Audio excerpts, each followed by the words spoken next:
Good morning students. आज हम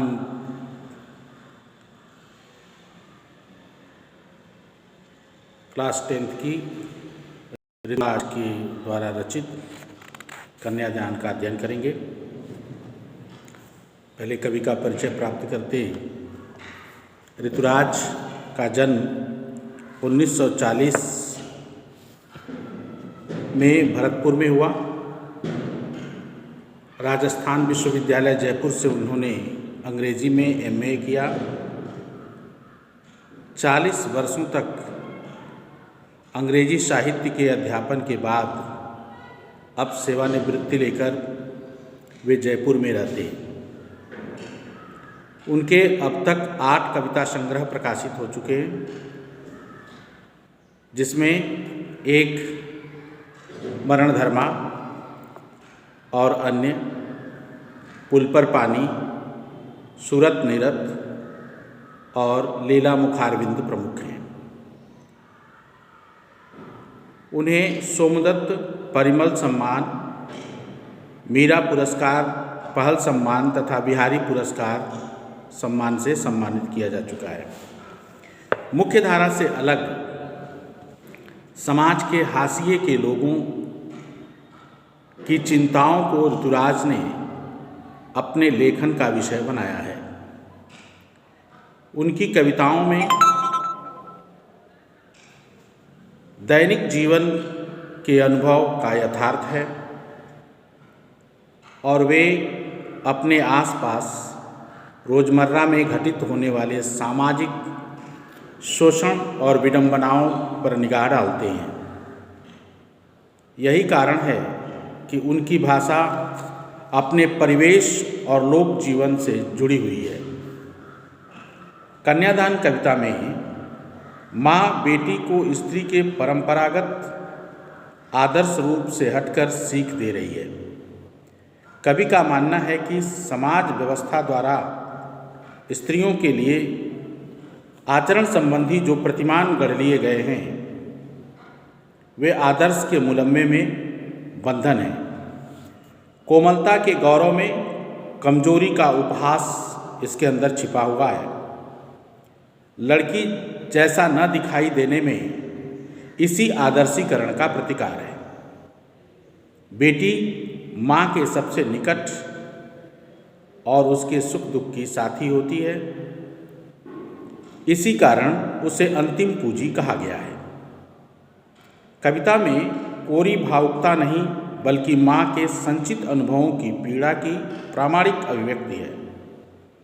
इस छोटी सी कविता में स्त्री जीवन के प्रति ऋतुराज जी की गहरी संवेदनशीलता अभिव्यक्त हुई है। कितना प्रामाणिक था उसका दुख लड़की को दान देते वक्त, जैसे वही उसकी अंतिम पूंजी हो। लड़की अभी सयानी नहीं थी, अभी इतनी भोली सरल थी कि उसे सुख का आभास तो होता था, लेकिन दुख बाँचना नहीं आता था। पाठिका थी वह धुंधले प्रकाश की, कुछ तुकों और कुछ लयबद्ध पंक्तियों की। कवि का कहना है कि कितना प्रामाणिक था, कितना वास्तविक था, कितना सच्चा था उसका दुख। किसका? माँ।